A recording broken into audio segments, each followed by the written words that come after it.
Hey, good morning. Welcome to Friday, and no doubt excited to get into the weekend after today. And today, really wanting to speak about how to set yourself truly free. I think freedom is one of those things that a lot of people want to experience and can experience. Hey Sue, great to have you on here, hun. Definitely want to experience in their life, and yet feel trapped in some way, shape or form. So a lot of the time people can feel trapped that they don't have enough time, they don't have enough money, perhaps they feel like they are limited in the choices that they can make day to day. And it's so important to understand what actually drives a lot of those thoughts or feelings underneath as well. Hey Michelle, great to have you on here, hun. And so hey Kelly, we've got lots of people jumping on. It's great to have you all on here this morning. And so how to set yourself truly free.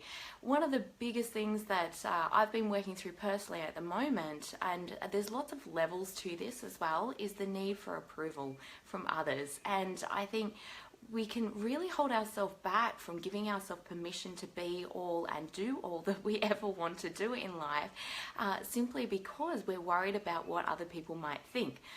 And this can come in such subtle ways. I've done a lot of work on this over the years, and I was like, yeah, I really feel like I'm in a great place around this. I really feel like I really tune in and listen to my heart more and more. And yet I still felt on some level that I was holding myself back. And I've done a really deep dive into this yesterday. And so really wanting to share some of my learnings with you this morning. What I really discovered was that when we strip away that need for approval from others, we can almost feel a little bit scared or a little bit unsafe in kind of when we become truly limitless and have absolute freedom. It's almost like there's no rules apply. And so for the psyche or for the mind, if we're used to kind of being guided or feeling like we needed to live a particular way, or we need to follow the rules, or we need to know the right way to live, then that is going to create a lot of uncertainty and a lot of insecurity in the body as well, or in the mind. And it really does come back to developing a very strong trust and faith within yourself, and really building that solid foundation of self-love. Because unless we've got that solid foundation, hey Nat, great to have you on here, hun. Unless we've got that solid foundation of self-love first, we will always deviate to what feels safest to meeting the needs or the approval of others. And I think, particularly as mums, there can be a fine line here as well, or, in really probably any circumstance, but I definitely resonate from the situation of a mum where, or even within a family circumstance where there does need to be that level of compromise or communication in some way, shape or form. We can't, there's that push-pull that can kind of come up where it's like we feel like on one hand, yes, we want to be truly free and we want to do all these things, but then there's other people that also come into the mix as well. And I think when we're actually doing this work and really tuning into our heart, we really do need to step and put aside everybody else's needs, everybody else's wants, in order to actually really have the clarity around what it is that we need internally to be able to fill up our own emotional needs, our own life, and I guess soul purpose and mission, and being able to truly tap into that instead of allowing everybody else's stuff to cloud that. Because when we have true clarity, then we can bring in and see, okay, how can we make it all fit? How can we, hey Leo, great to have you in here, on here, darling. Or in here, if you're in the room with me. So it's really important to be able to decipher, what is it that you truly need for yourself? Because I think, particularly as women as well, that we can really lose that sense of self, or lose what it is that we need for ourselves in order to feel happy, to feel fulfilled, to feel content. Hey Ricky, great to have you on here. It's so important to come back to get that clarity first. So a couple of journaling questions around this. If you're into journaling, I am super passionate about it because I think it allows a lot of the subconscious mind just to come up and kind of blur, where sometimes we don't even realize that that stuff is actually there. And of course, we can't change it, or we can't create something new if we haven't even got the awareness around perhaps what is limiting us or what we're allowing to limit us in the past as well. So I would write down the question, if I was truly free, how would my life be different now? And it's just like a free journaling question where it's like, just allow whatever comes up to come up. And then the next question around this would be, why would I not choose that now? And this will help you to start to see what are the ways that you're currently limiting yourself.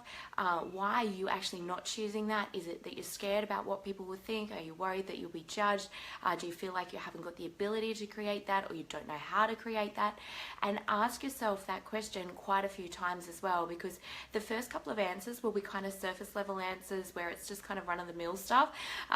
If I was truly free, absolutely, Michelle. So when you're asking yourself, why would I not choose that? So take yourself back through that maybe 6, 7, 8, 9 times. Why else would I not choose that? And why else would I not choose that? Hey, Karen, great to have you on here, hon.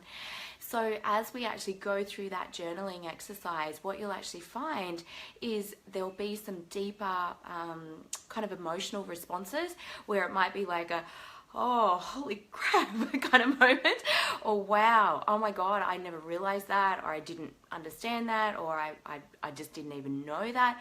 And so we don't need to kind of get caught up too much in the emotional response. It's just kind of like more like, huh, well, that's kind of interesting, because now with that new knowledge of how you're actually holding yourself back, possibly from even limiting beliefs or thoughts that you weren't even aware that were there, remembering a lot of this stuff comes on board from 0 to 7 when we're trying to figure out who it is that we need to be in the world to be okay, to be loved, to be safe, to be secure, and to belong. And so all of that, the mind constructs so many limiting beliefs around what it is that we need to do in order to fit into our tribe or our family or our community.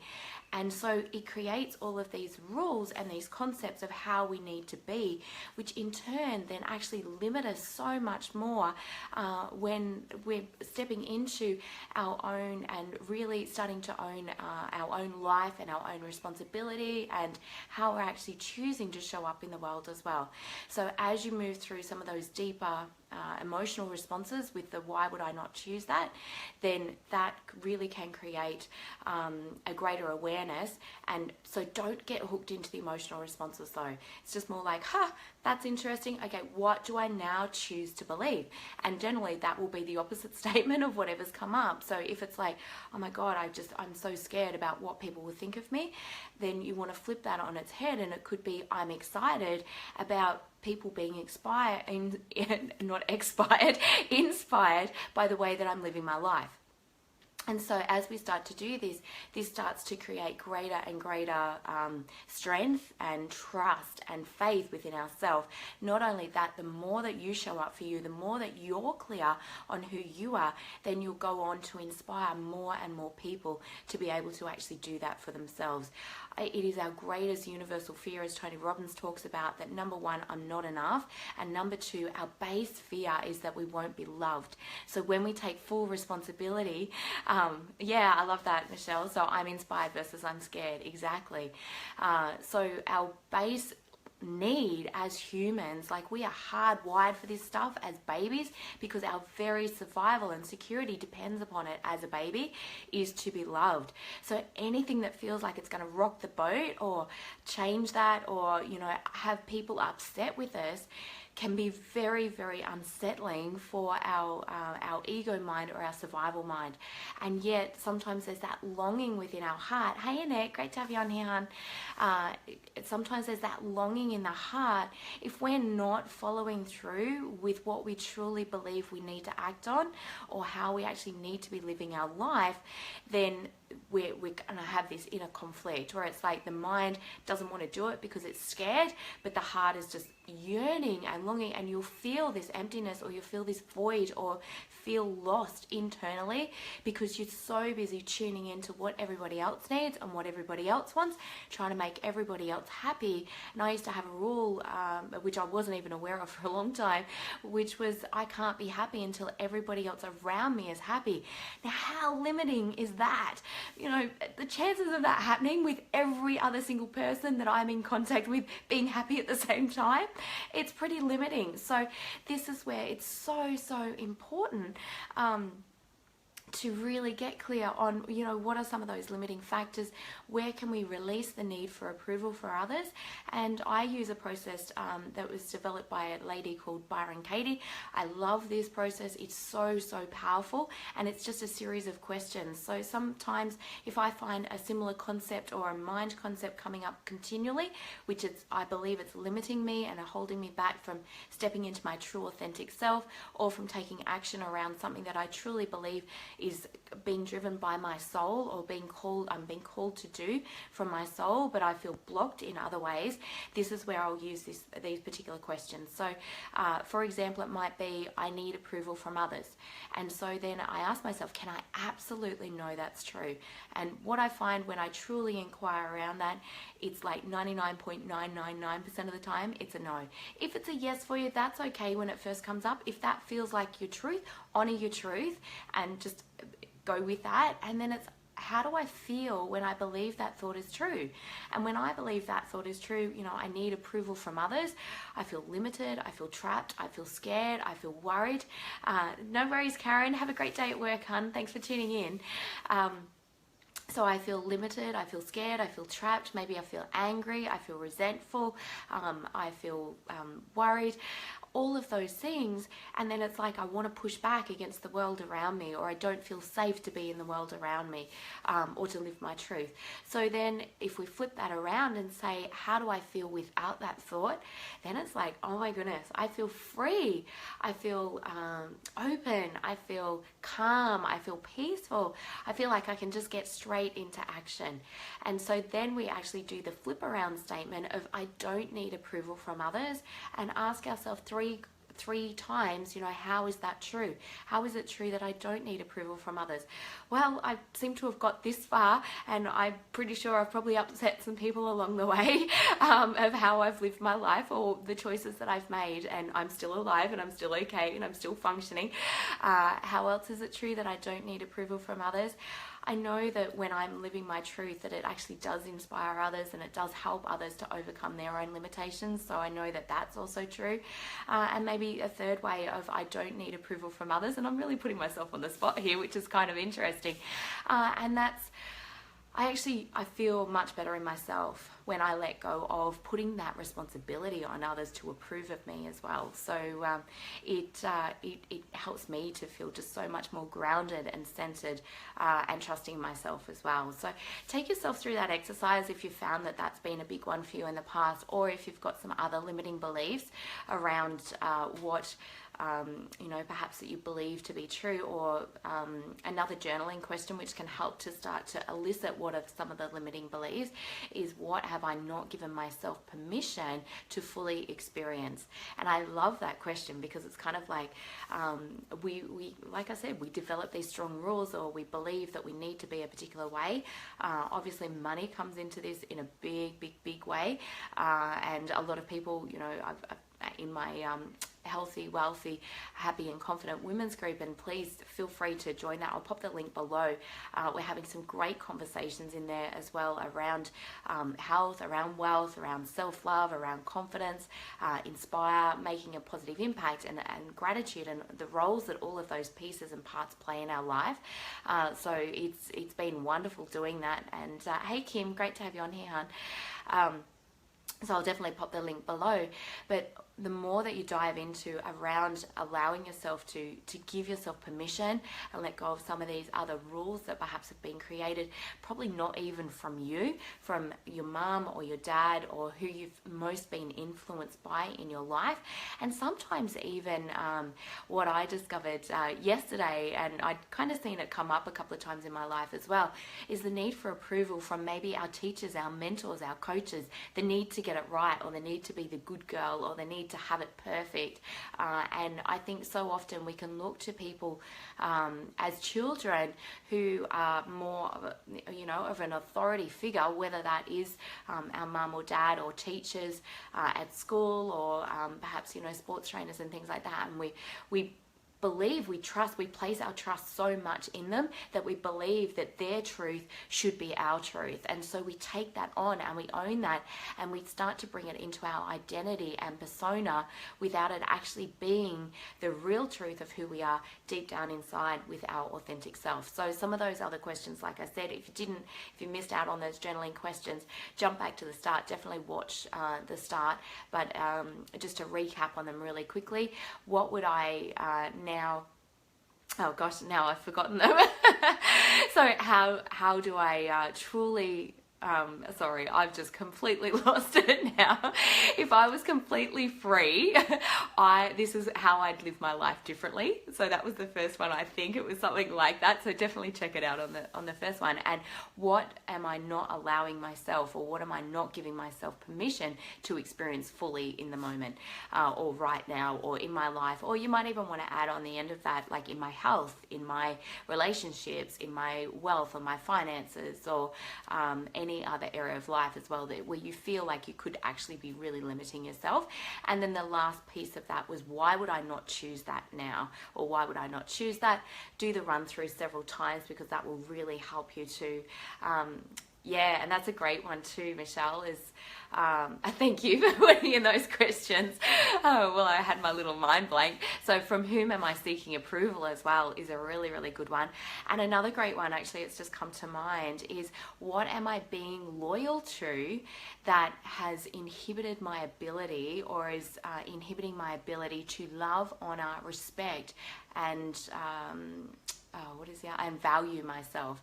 So what am I being loyal to? And when I answered that question, that was where this need for approval from others came up massively for me. So hey Keela, great to have you on here, hon. So definitely have fun with those journaling questions. Would love to hear your feedback, or how perhaps those journaling questions has helped shift you or change, or what has it opened you to.